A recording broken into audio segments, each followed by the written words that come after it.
Yeah. That was quick. That was quick. That was quick. That was quick, guys. That's like my second cast. That was quick. That was quick.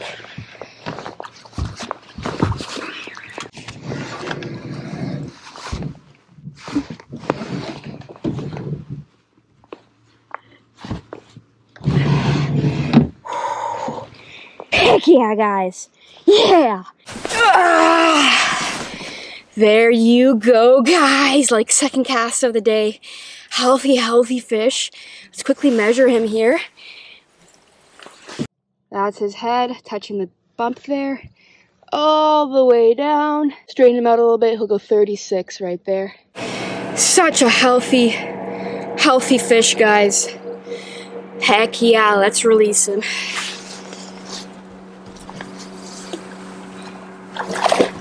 Right away, just like that. Well guys, I hope you enjoyed that quick pike catch. So the main reason why I wanted to kind of make this video for you guys is just to talk about the leaders that I tie. This is the method, I guess, pike fishing that I have the most confidence in. You know, when I'm chucking expensive baits such as the Tiny Clash or other glide baits such as the Bait Sanity right here, I want to trust my knots, and this is what I trust to throw that. I first of all run 80-pound Power Pro as my main line. A little bit overkill, I know, but it's what I trust. I haven't had any issues yet. Ooh, that sun came out and it's hot. As for the leader line, I run 80-pound fluorocarbon or mono. So I run 80 to 80. I'm going to show you guys the knots I use here in 1 second. But I run 80 just because I've been bitten off, breaking off on 50-pound. So I went up to 80 and I haven't had any issues yet. The great thing about using fluorocarbon or mono is that it's pretty neutral in the water. Fluorocarbon sinks a little bit, mono floats a little bit, but it's a lot more neutral than steel or titanium leader. So it doesn't hinder the action of your glide baits or swim baits or anything like that. So that's like the main advantage of using fluorocarbon or mono. As for the brands I use, Cigar Blue Label is my go-to. It's a fluorocarbon. I also recently started using Maxima, which is monofilament. The reason I started using this is because it's cheaper than buying Blue Label. So my line-to-line knot, this is the same knot that I use for all of my line-to-line connections. Right there is the Alberto knot. For my knot to my bait, I don't tie it directly to my bait. I use a snap so I can switch my baits out. I use the 3 tag end knot. I'm going to take some braid out and I'm going to show you guys how to tie these knots. So let's start with my line-to-line knot. First things first though, I always tie my leader line to my snap before I tie it to my other line. Because my knot to my snap takes up a lot more line, this way I can kind of gauge how long my leader is. So tie the next knot, a 3 tag end knot, before you tie this one. But either way, I have my fluorocarbon Romano here. This is the Maxima, folded over so I have a loop. Now that I have a loop in my leader line, taking my main line, I'm threading it through the loop and taking about 2 inches of line. Then I'm going to put my thumb and my pointing finger on that line where it crosses there and make 5 loops. 1, 2, 3, 4, 5. Stop there, pinch on that, and go back in between those loops. 1, 2, 3, 4. That's usually enough. Then I thread it back through there. This is when I wet my line, which I'm going to do now, and I grab the lines and I cinch, just like that.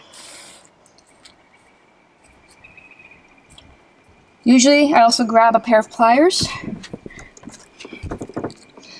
I never use the pliers on my main line. I don't want to fray it, but I grab the tag ends and I pull on it.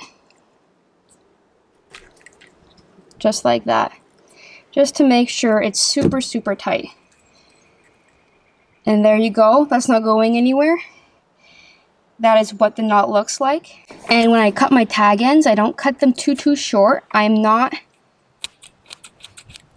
letting this knot go through my guides anyways. So I leave a little bit just for some wiggle room, but that's that knot right there. That's my line-to-line knot for pike fishing. Now for the knot that I attached to my snap, and I want to show you guys how I tie it. This is called the 3 tag end knot. I use this for all of my fluorocarbon and monofilament applications. Like I said before, I tie this before I tie my connection knot. I'm going to grab my snap. This might take a little bit of force to get this going, but I thread it through, and I thread it through back again like I'm tying a polymer knot. Just like that. So I have 2 lines. I give myself a little bit of extra line when I'm using 80 pounds, just because it is a little stiff. So as you guys can see, the tag is right there. I'm going to hold on to it, and the loop is right there. So what I'm going to do, it's like I'm tying my shoelaces. I'm going to do an overhand knot, but not fully, and stop right there. And now, I'm going to loop 3 times. I usually do this with my teeth, so bear with me, guys. 1, 2. So I'm going to do 2 loops just for the sake of this video because I don't have my teeth to help me, but you want to hold on to that loop you made at the top, and you want to thread this back through. Just like so. It's a lot easier to tie this with like 20 pound, but there you go. Now you want to wet your line. So now you're going to have 3 tag ends. This one here and this loop. When you're cinching this knot, you want to cinch the loop first, up, just like that. Make sure your line is wet, and then grab the 2 tag ends, or the main line and the tag end, and pull down. Now I always grab pliers to help me with this. Again, I never put my pliers on my main line, but I put them through the loop here, and pull. And through the tag end right here, and pull. Just like that. And then you can just cut your tag ends. Again, I don't cut them too short. Pike don't really care. Make sure that is nice and tight. And you're going to have 1 more loop in there. I usually do 3 loops, but that is what it's supposed to look like right there. It's a little bit bigger knot. I've never had this fail. Gerald Swindle has a great video on this knot. If you want to type in the Gerald Swindle knot, he will show you this knot as well, but never had it fail. I trust my my pike fishing to this knot right here. So that's that. So yeah, hopefully you guys saw that okay. Those are the 2 knots I use for pike fishing. So make sure you trust your gear. You never know when you're going to get a giant pike.